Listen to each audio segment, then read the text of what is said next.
응급실에서 열흘 넘게 있다가 퇴원하시는 경우도 있어요, 실제.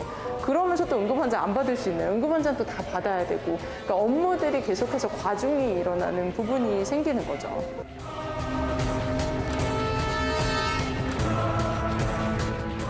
네, 처음이에요. 진짜 처음이고 간호사들도 이렇게 힘들었던 적이 처음이라고 얘기하고 있고요. 아, 네. 이러다가는 지금 다 응급실에 있는 의료진들은 다 그만두게 생겼어요, 사실. 우리가 있는 이곳이 앞에 안 보이는 터널?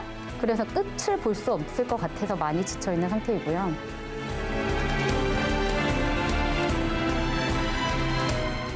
의료진 감염 엄청 많습니다. 실제 의료진이 엄청 많이 감염이 되면서 안 되는 과들이 또 많아요, 병원들마다.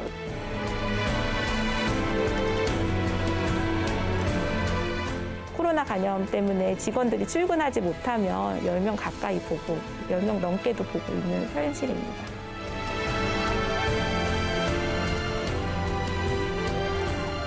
바이러스의 특성상 사실은 잘 먹고 잘 쉬어야지 금방 낫거든요. 근데 그럼에도 불구하고 몸이 안 좋아도 이제 격리 기간 끝나면 바로 이렇게 복귀하시고 이런 경우들도 많죠.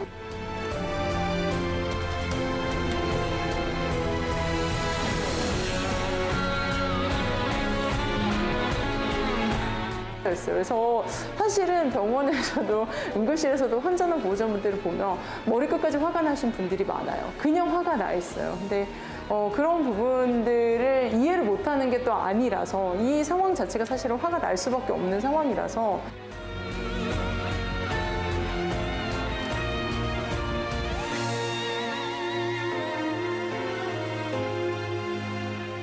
간호법 제정하라! 간호법 제정하라! 간호법 제정하라!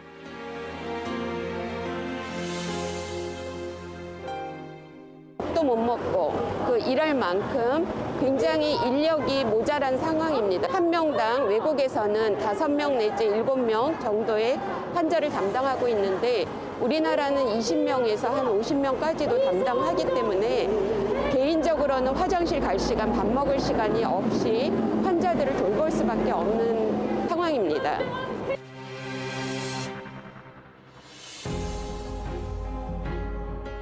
결사반대하는 이유는 저희 법정단체 간호법안에 간호조무사가 있어야 되는데 간호조무사한테 의견 하나도 묻지도 안 하고 간호법안을 통과시켜주라고 하는 거잖아요. 같이 상생해서 가야 된다는 거죠. 그죠? 간호조무사들도 많이 힘들죠. 저희도 방거복 입고 막 일하고 그러잖아요. 근데 인정은 간호사들, 의사들만 인정하지만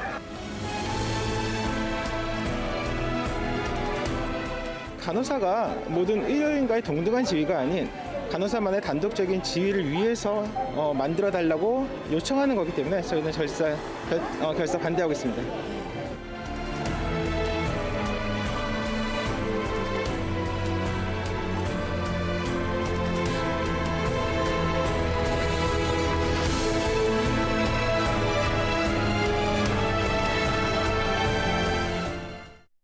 여러분 안녕하십니까? 경기 인천 지역 주요 현안을 집중 분석하는 인사이드 경인의 김대홍입니다.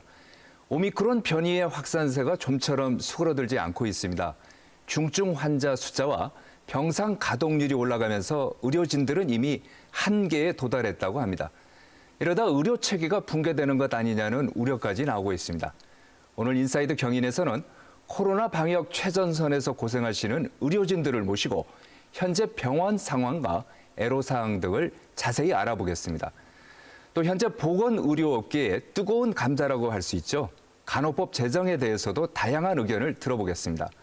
오늘 출연자 소개합니다. 대한의사협회 의료정책연구소 우봉식 소장입니다. 안녕하세요. 네, 안녕하십니까. 네. 대한간호협회 정책국 최훈화 전문위원입니다. 안녕하세요. 안녕하십니까. 네.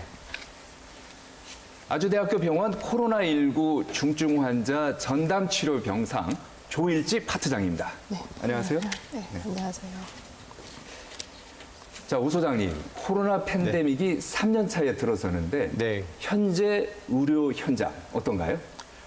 참 정말 힘든 상황이라고 할 수 있겠습니다. 아마 뭐 처음에 시작할 때 이렇게 오래 갈 줄은 누구도 예상 못했고요. 예.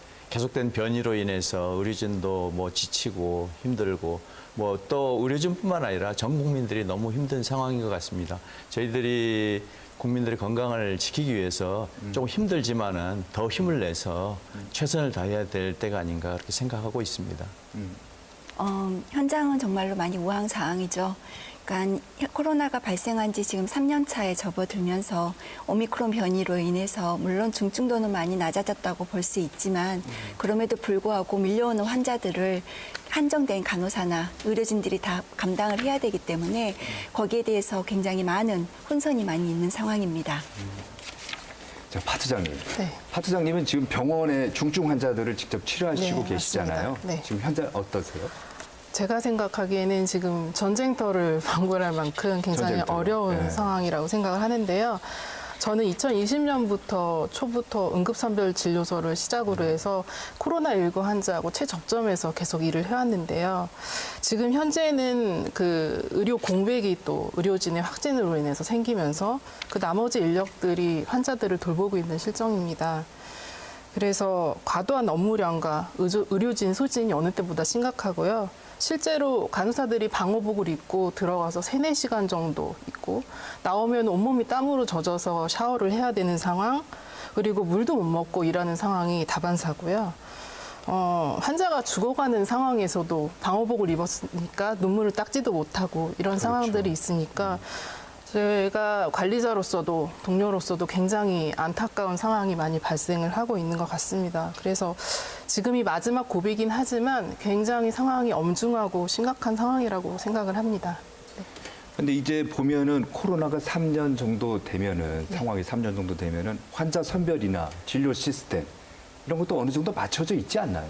그렇죠. 그래서 환자 선별이나 진료 시스템은 저희가 코로나19 상황에 따라서 유동적으로 계속 대처를 해오고 있긴 하는데 환자가 폭증하는 시기마다 그 정부의 정책이나 병상 확충 같은 걸로 인해서 그 방역 지침이나 이런 것들을 실제 적응하기에는 좀 시간과 인력이 많이 부족한 상황입니다. 그래서 지금도 하루에 몇 번씩 바뀌는 그런 병원 정책, 정부 정책을 따라가기에는 실질적으로 굉장히 어려움이 많이 있고요. 진료 시스템이 반영하는 것들도 굉장히 어려운 상태인 것 같습니다. 네. 같은 질문인데 네. 오 소장님, 이렇게 보면은 환자 선별, 진료 시스템이 이제 코로나에 어느 정도 맞춰져 갖고 돌아갈 것도 같거든요. 네, 근데 네. 아직도 어려운가 보죠.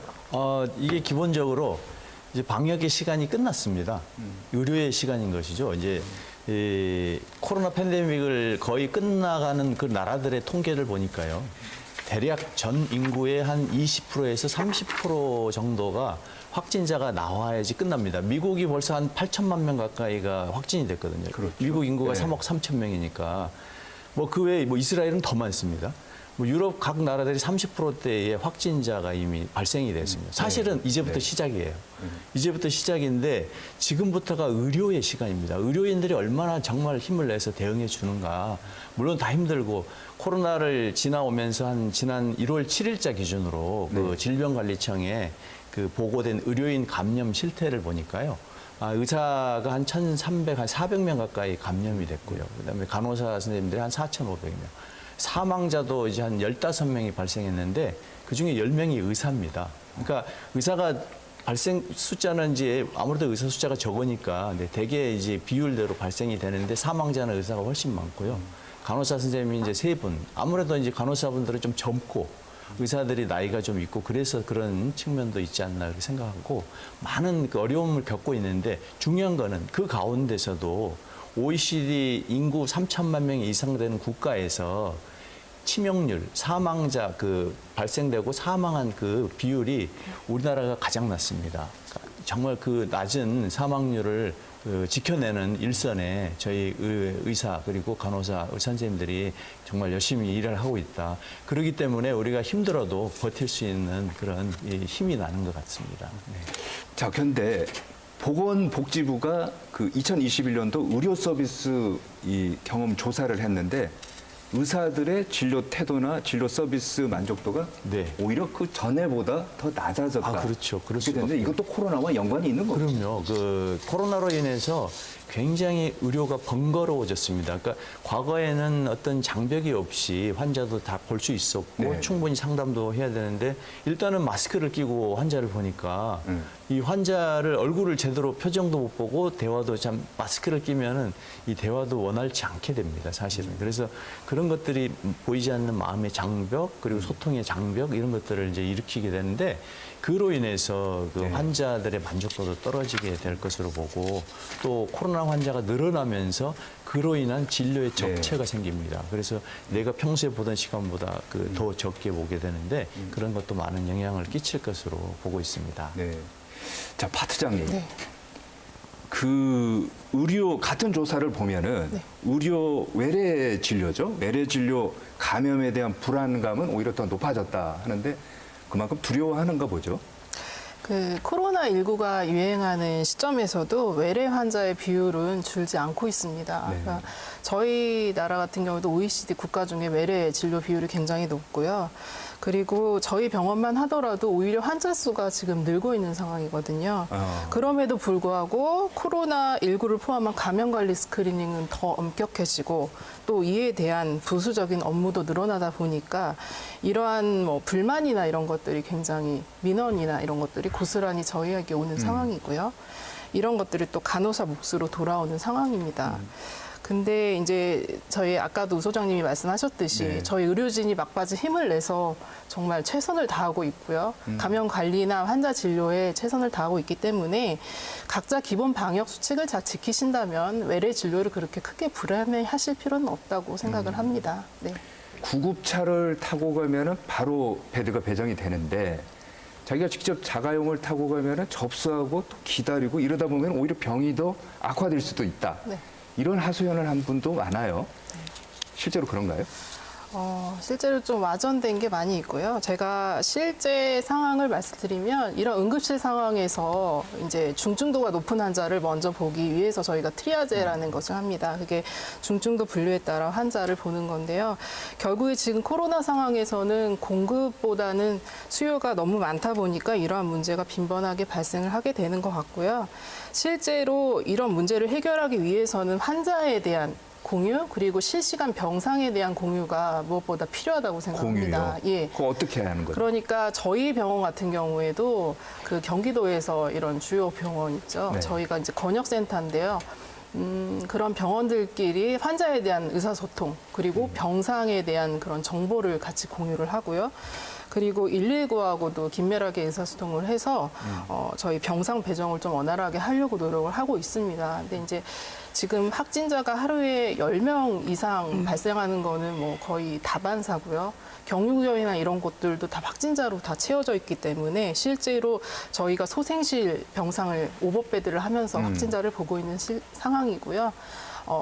응급실 밖에서 CPR 하는 상황도 굉장히 많이 있습니다. 그렇죠. 지금. 예, 그래서 이렇게 좀 안타까운 상황이 많이 있는데요. 저는 이런 아까 말씀하셨다시피 저희 의료 체계의 이런 질적인 부분도 함께 생각해 봐야 되고요.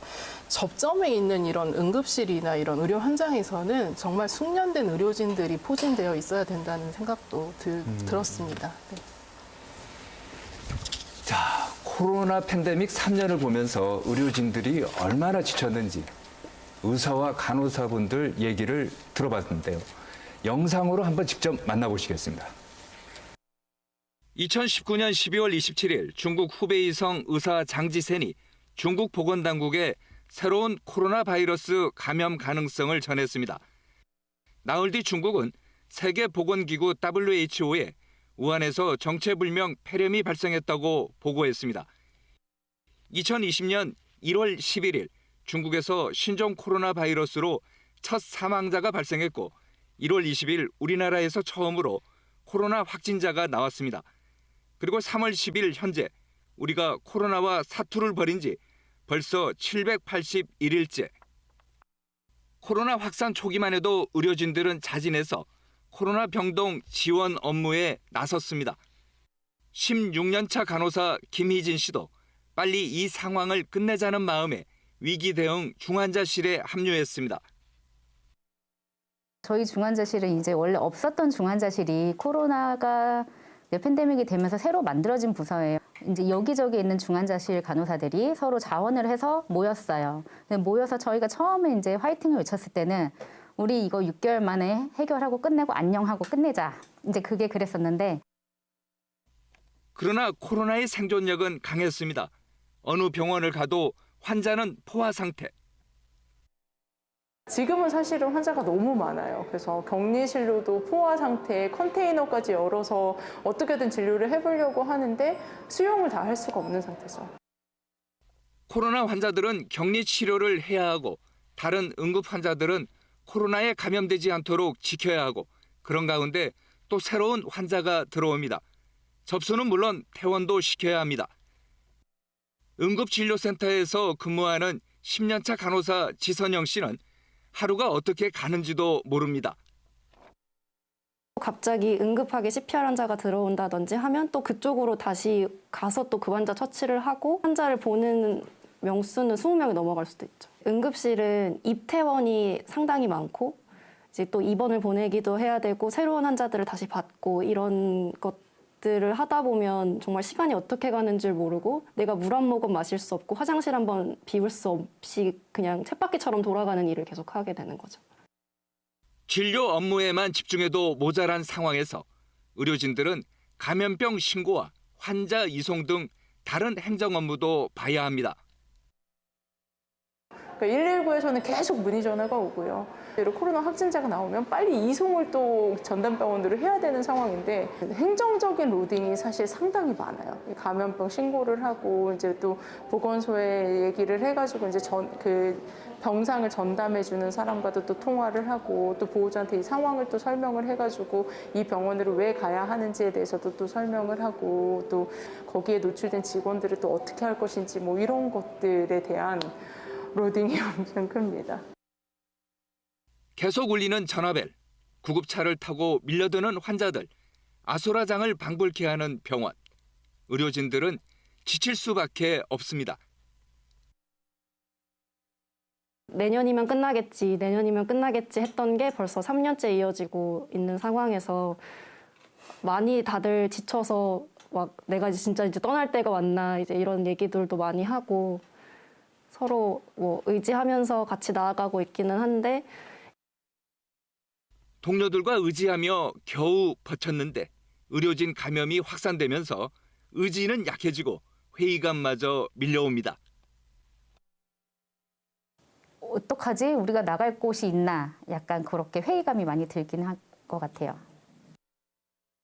의료진 감염으로 생긴 진료 공백. 동료의 빈자리는 다른 동료가 메워야 합니다. 병원에서 파트장을 맡고 있는 18년차 간호사 이나연 씨는 인력 부족으로 업무 분장조차 힘들다고 하소연합니다. 네, 처음이에요. 진짜 처음이고 간호사들도 이렇게 힘들었던 적이 처음이라고 얘기하고 있고요. 저희 지금 병원에서는 저희가 뭐 12명이 법적으로 이렇게 정해져 있지만 뭐 20명, 30명, 많게는 50명까지 보고 있기 때문에 신규 간호사들이 입사를 해서 그 환경을 버텨내기가 너무 힘들거든요. 인력이 부족한 상황에서 경력 간호사들은 중환자실, 코로나 병동 등 중증 환자를 돌보는 곳으로 지원을 나갔습니다.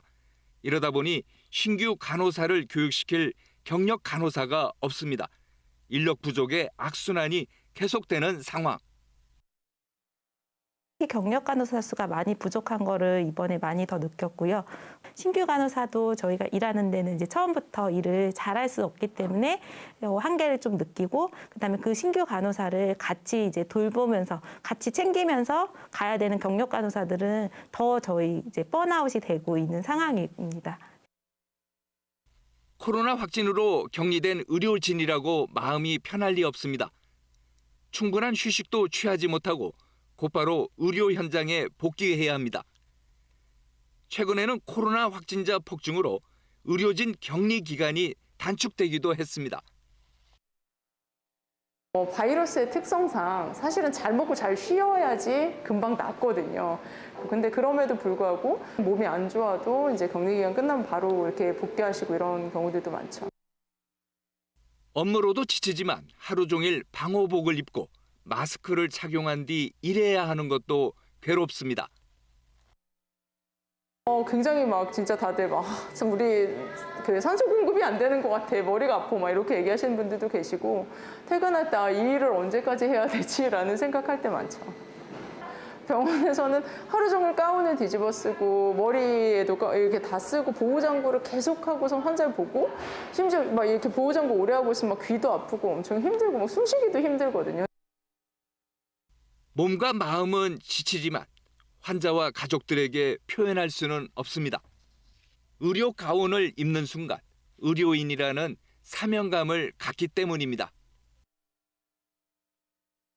근데 이제 사실 저희는 몸은 지치고 마음은 지쳐도 지치면 안 되는 존재잖아요. 저희가 지치면 환자분들이나 가족분들이 더 기댈 데도 없고 의지할 데도 없기 때문에 업무가 과중되다 보니 우울감과 피로감에 시달립니다. 환자와 보호자들 곁을 더 지켜주지 못해서 미안합니다.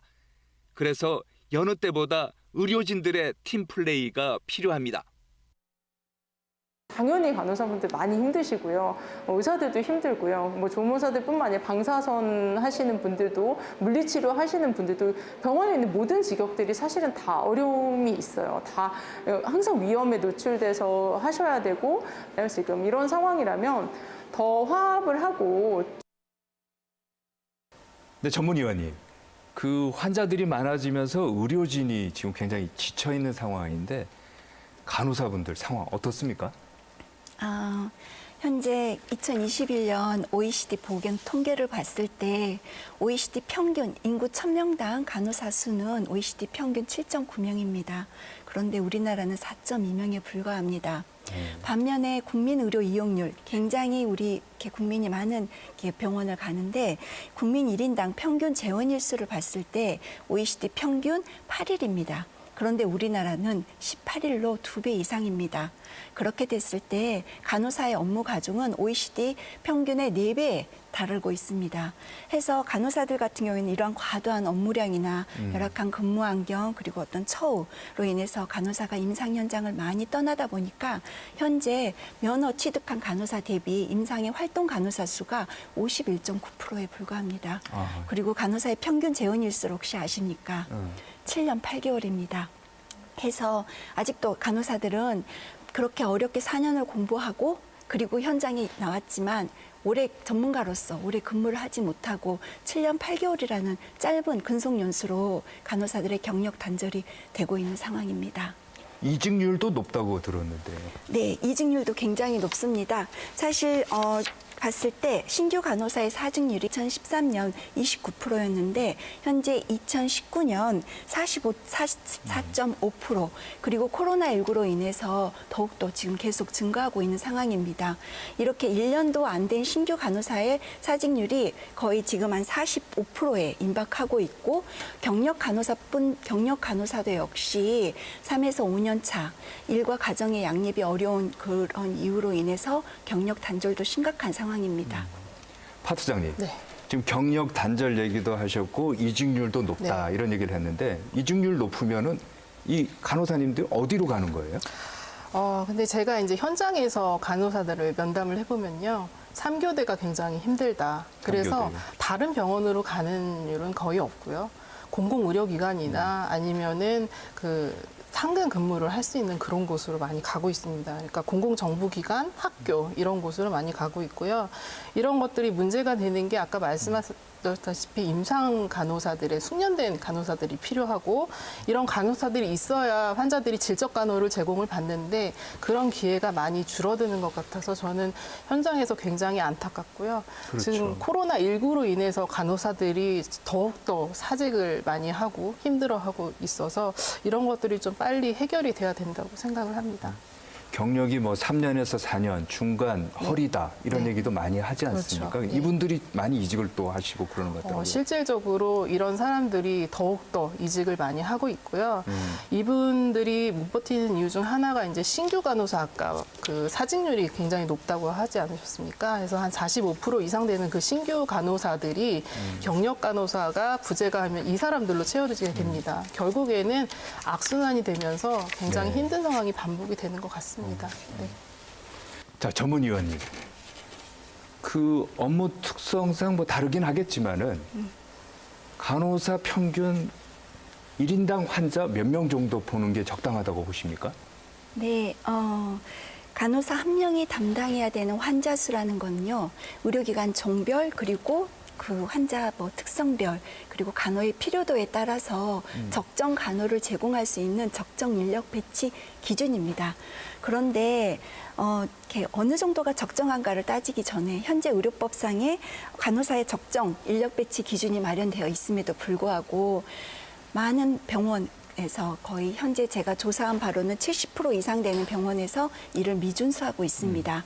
더불어 이 적정 인력 배치도 현재 의료법상에서 굉장히 높은 환자 레이쇼가 굉장히 높게 책정이 돼 있어서 한 명이 담당하는 환자, 간호사가 한 명이 담당하는 환자가 많게는 20명, 30명. 아, 20명, 30명까지 돼요? 간호 등급을 지키지 않은 기관에서는 7등급에서는 몇 명을 담당하는지 가늠도 하기 어렵습니다.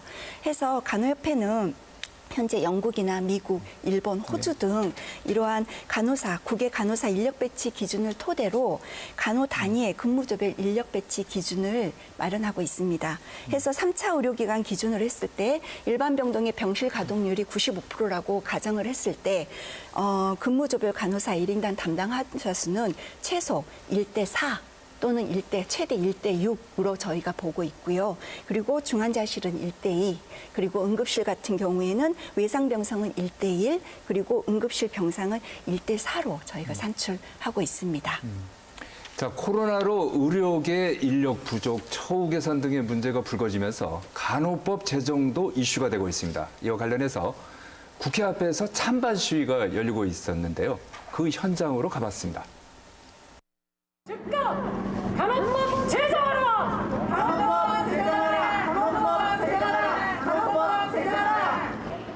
의사협회는 악법 프레임 당장 철회하라! 당장 철회하라! 당장 철회하라! 당장 철회하라! 서울 여의도 국회 앞 대한간호사협회 소속 간호사들이 간호법 제정을 위해 시위를 하고 있습니다. 간호사 인력 부족 문제는 늘 있어 왔지만 코로나 확진자 폭증으로 한계에 다다른 간호사들이 인력 수급과 처우 개선을 요구하고 있는 겁니다.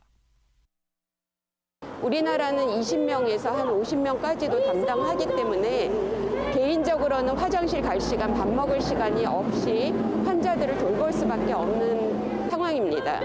몸을 갈아서 헌신한다라는 그 표현이 있듯이 굉장히 절박한 그런 상황입니다.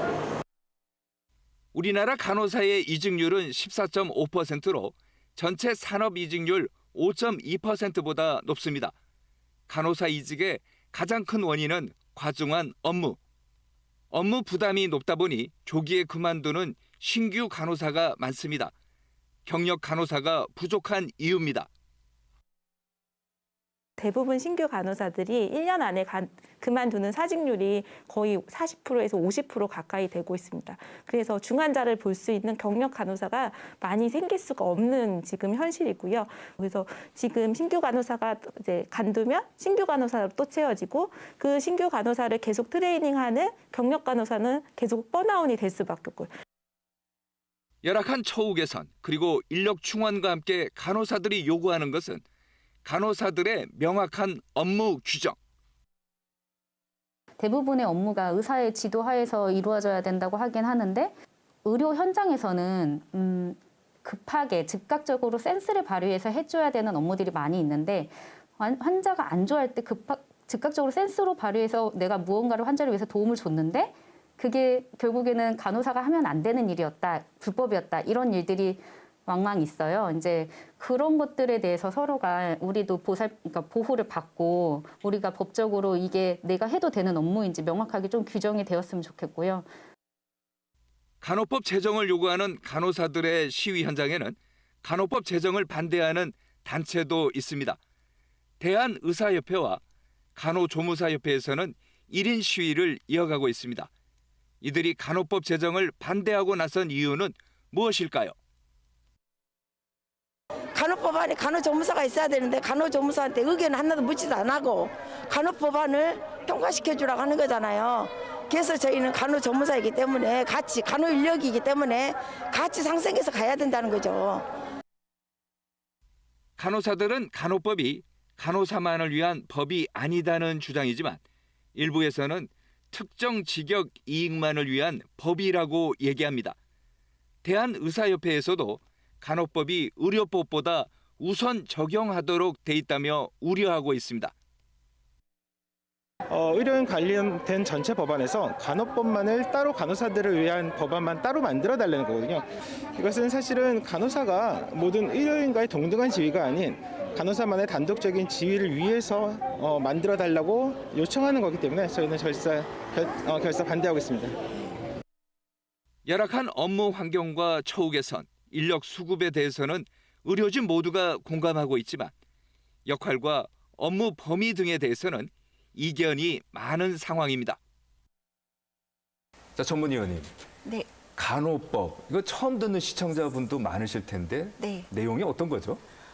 간호법은 국가 책임하에 간호사의 어떤 육성이나 배치, 네. 교육뿐만이 아니라 적정 간호사의 확보, 그리고 그렇게 확보를 했을 때 장기 근속할 수 있는 방안을 마련하는 등 숙련된 간호 인력의 제공 체계와 수급 계획을 구축하는 법입니다. 그런데 우리나라는 현재 지금 초고령 사회로 인해서 세계에서 유례를 찾기 힘들게 고령화가 급속히 진행되고 있는 나라입니다. 이러한 고령 인구가 급격히 증가함으로 인해서 의료기관 중심의 어떤 질병 치료가 지역사회 중심의 어떤 질병 예방, 재활, 그렇게 지금 보건의료 패러다임이 변화되고 있는데요. 현재 의료법으로는 이러한 보건의료 패러다임의 변화를 적절하게 반영하기가 어렵습니다. 왜냐? 의료법은 의료기관의 어떤 개설이나 운영, 그렇게 의료기관에 관한 사항을 중점적으로 규정하고 있어서 간호법으로 이거를 저희가 보완을 해보려고 하는 겁니다. 무슨 말이냐면 간호법은 의료기관뿐만이 아니라 지역사회까지 다양한 전문화되고 있는 간호 업무를 체계화하고 간호정책을 수립하는 내용을 담고 있는 법이라는 것입니다. 자, 그렇게 되면 간호사들에게 어떠한 이점이 있는 거죠?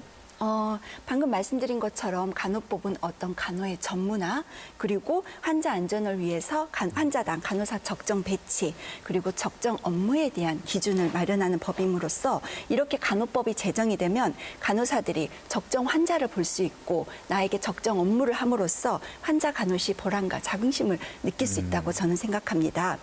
2030 청년 간호사와 숙련 간호사들이 임상 현장을 떠나지 않고 그리고 장기 근속할 수 있는 간호 정책의 근간을 마련하는 게 간호법이라는 것이죠.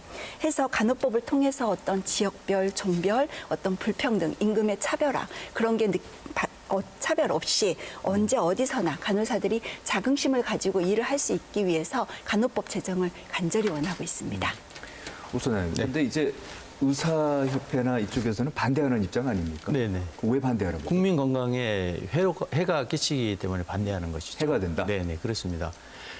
간호법은 그 전 세계에 저희가 이제 OECD 전수조사를 다 우리 연구소에서 해봤어요. 그랬더니 11개 국가가 이제 독립적인 그 간호법을 가지고 있는데 실제 그 내용을 살펴보면은 이 간호사의 면허, 교육, 그다음에 환자 불만 신고, 그다음에 뭐 그런 그 내용들이 주로 돼 있고 실제로 간호법이라고 하거나 이제 뭐 그런 나라들이 있는 나라들이 대부분 의료법도 있죠. 의료법은 의료기관의 개설 운영에 대한 것만 있는 것이 아니고요. 의료법은 어떻게 하면은 국민 건강 증진과 그 치료에 최선을 다할 수 있는가 그런 환경들을 조성하기 위해서 의사의 의무를 정하고 각 의료인들의 의무를 역할을 정하고 이제 그 준수하게 돼 있는 그런 것들이 다 있습니다. 그래서 가장 핵심은 국민 건강에 있는 것이고요.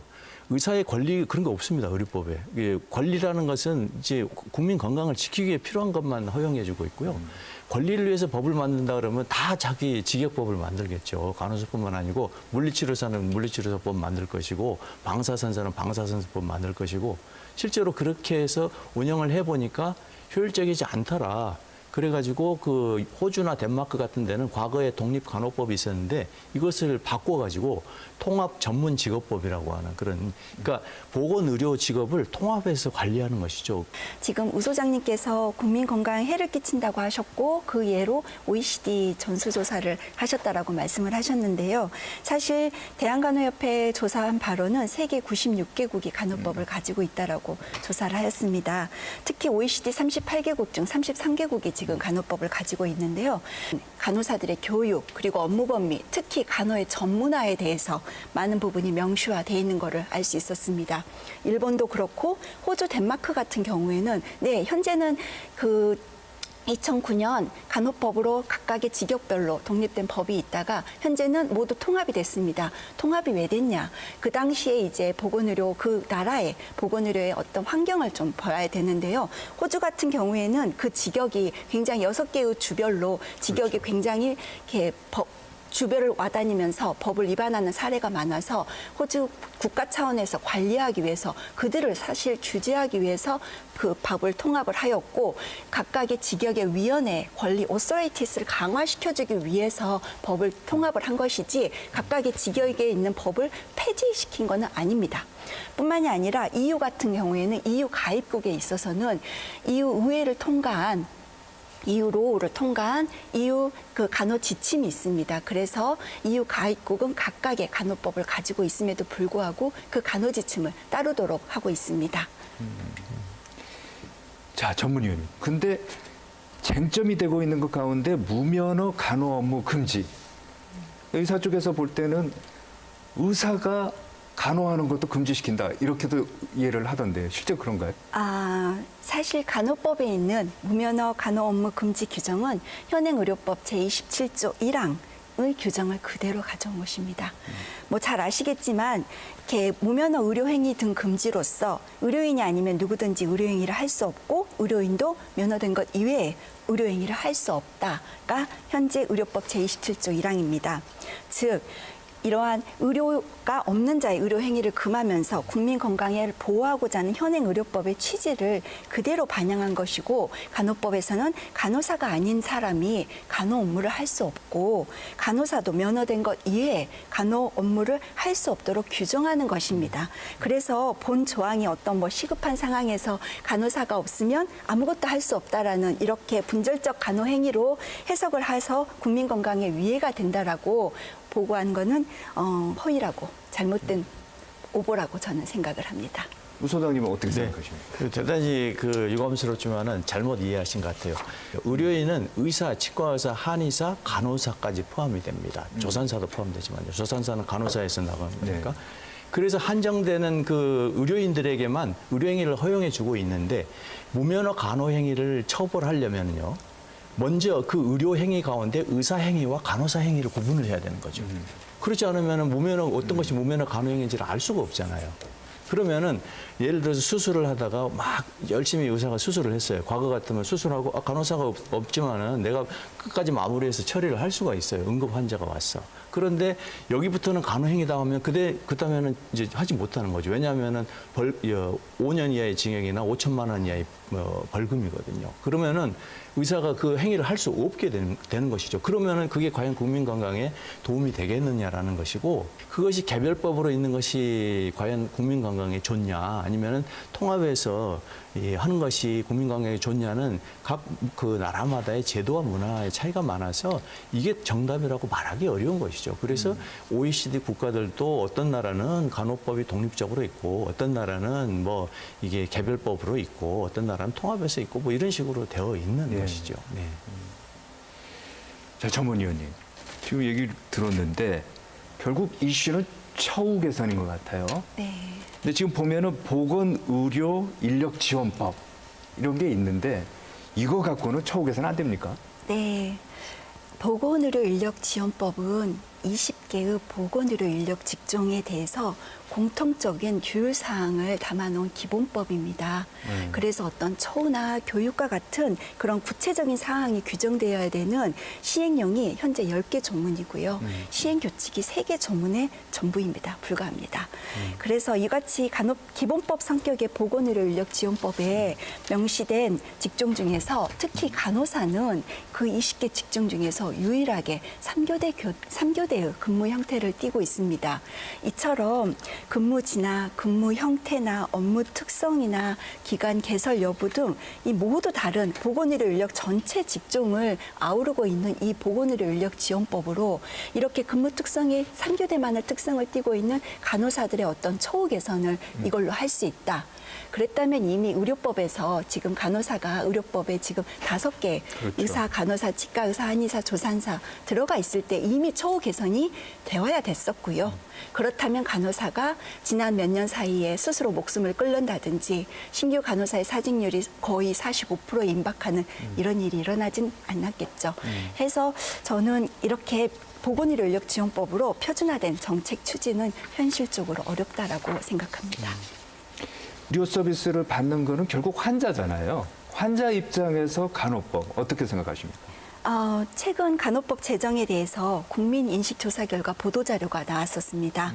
소비자 단체에서 한 보도 자료인데 간호법 제정 필요성에서 일반 소비자가 83%가 모두 공감을 하고 있고 의사를 포함한 보건의료 직능 종사자의 76.1%가 간호법 제정 필요하다. 라고 답을 했다고 합니다. 뿐만 아니라 국회 보건복지위원회에서 남녀 성인 대상 간호법 제정에 대해서 조사한 결과 70.2%가 찬성을 하였고 반대는 9.3%였다고 합니다. 이 결과는 무엇을 의미하는 걸까요? 사실 이렇게 의료 서비스를 받는 환자분들은 건강에 취약하십니다. 그렇기 때문에 숙련된 간호사가 당신을 치료하고 그리고 적정 담당 환자를 그 간호사가 담당함으로써 이렇게 심적으로 그리고 육체적으로도 건강한 간호사들이 본인에게 충분한 의료 서비스를 제공하기를 원하고 있습니다. 그래서 독립된 간호법으로 국민 누구나 간호사가 필요할 때 숙련된 간호사로부터 질높고 안정된 간호 서비스를 받으실 수 있다는 것을 국민들이 이번 설문조사에서 보여준 게 아닌가라고 생각합니다. 우 소장님, 그 간호법을 반대하는 입장에서 봤을 때 간호사가 의사 역할을 할 수도 있다. 그럴 수도 있게 단독 되어 개원의 있습니다. 가능성까지 열어둔 것이다. 이런 지적도 있더라고요. 네, 그렇습니다. 왜 그렇게 이제 받아들이냐 그러면은 저희가 이제 과거 간호법을 시도한 국회에서 간호법을 시도한 법안 역사가 있습니다. 2005년도에 이제 처음 이렇게 간호법안을 이렇게 국회에서 이제 제정하려고 이제 시작을 했어요. 근데 그때 당시에 박찬숙 의원께서 법안을 냈는데 거기에 보면은 이 간호사가 간호요양원을 개설을 해서 만성기 그다음에 회복기 환자를 보고 그다음에 이 간호 센터를 이제 진료 센터를 두고 그런 것들을 운영할 수 있게 돼 있고 거기에다가 용어 자체가 간호 진단입니다. 진단을 하게 돼 있어요. 그러면은 결국은 내가 의사 대신에 이 환자를 진료하겠다라는 그런 의미로 돼 있고 최근에 간호협회에서 지난 1월 24일 날 보도자료를 냈더라고요. 정책 제안서라고 냈는데 거기에 보면은 ICT 기반의 의사 간호사 협진을 이제 하자고 되어 있어요. 협진이라는 것은 의사가 자기 전문 과목이 아닌 분야에 대해서 어떤 질병의 발생이 의심되거나 또는 악화가 또 걱정이 될 때 다른 전문가에게 슈퍼바이저 의견을 구하는 거거든요. 그런데 이제 간호사하고 의사하고 의견을 과연 이거는 그러면은 내가 지휘 스스로 하겠다, 오케스트라를 지휘하겠다 그런 이야기가 되는데 그것이 과연 환자 입장에서 의사의 진단을 받고 치료를 하시겠습니까? 아니면 간호사 진단 받고 치료하시겠습니까? 라고 했을 때 국민들이 어떻게 생각하실까? 굉장히 불안하지 않겠냐? 라는 것이 저희들의 생각이고 그런 부분들이 불식되지 않으면은 이 굉장히 간호법에 대해서 신뢰하기 어렵다. 과거에 그렇게 해서 그게 좌절했습니다. 사회적으로 굉장히 무리를 빚었고 좌절이 됐는데 그게 안 되는 것을 알고 이제 1단계로 처방만 하게끔 딱 법을 해놨어요. 근데 제정할 때 처방 뭐 해놓고 가겠지만은 나중에 쉽게 개정할 수가 있다고 법이라는 거는. 그래서 그런 부분들을 우리가 그런 여기 이 국민 건강에 위해가 되는 요인들을 절대로 허용할 수 없다라는 것이 또 의료인들의 입장, 의사들의 입장이기도 한 것이죠. 네. 전무님 어떻게 생각하세요? 네, 지난 2021년 간호법이 3당에서 법안 발의가 되었을 때 아마 법안 발의된 문구를 잘 보시면 아실 건데 당시에 간호법안에는 간호사는 의사의 지도 또는 처방 하에 간호사의 면허 범위 내에서 업무를 수행하는 것으로 명시가 돼 있습니다. 이는 의사 고유의 진료 업무를 침해하지 않고 단독 개원을 통해서 어떤 진료 행위도 불가능하다는 것을 법으로 분명히 밝히고 있는 것이죠. 해서 이와 관련해서 지난 2월 10일 국회 보건복지위 제2차 법안 심사 소위에서도 보건복지부의 유근영 차관님이 간호사가 간호법 제정으로 독자적 진료 업무를 하기 위한 단독 개원 가능성에 대해서 질의를 받았고 이에 대해서 어렵다. 할 수 없다라고 2번에 걸쳐서 분명히 밝혔습니다. 그래서 저는 간호사가 의사 역할을 하려는 거다. 단독 개원의 가능성을 열어둔 거는 기우라고 저는 생각합니다.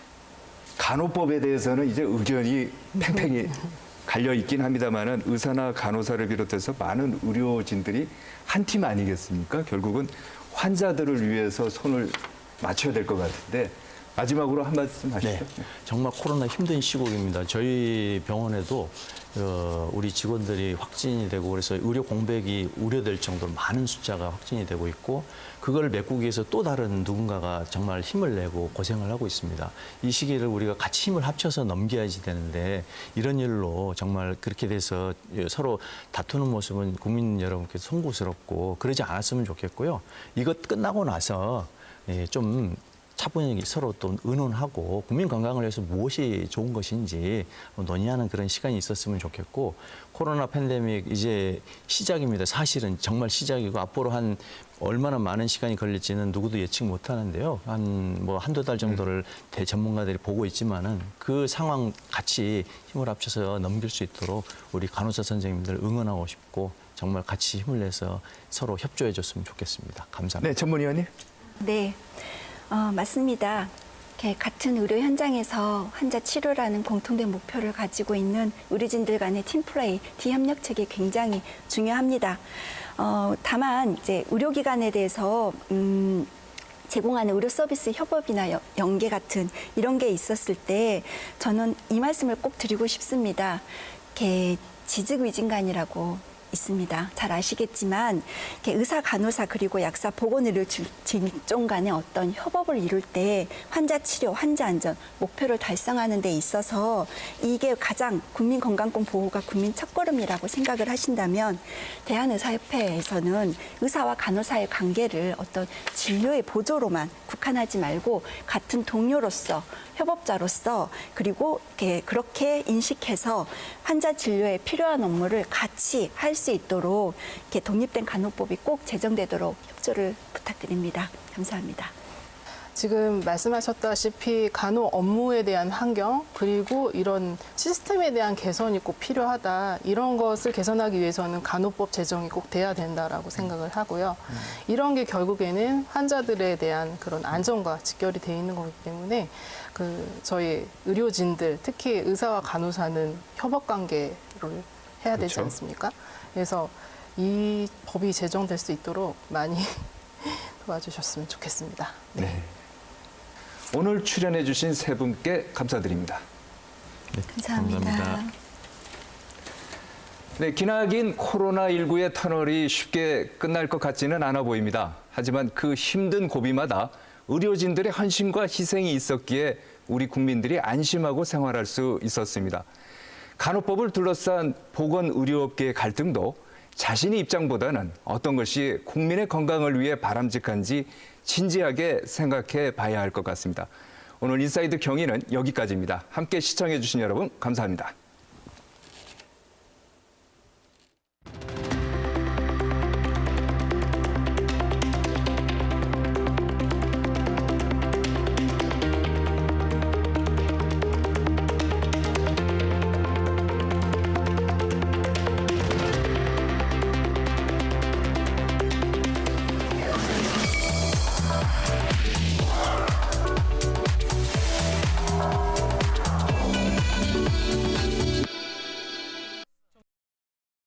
있습니다.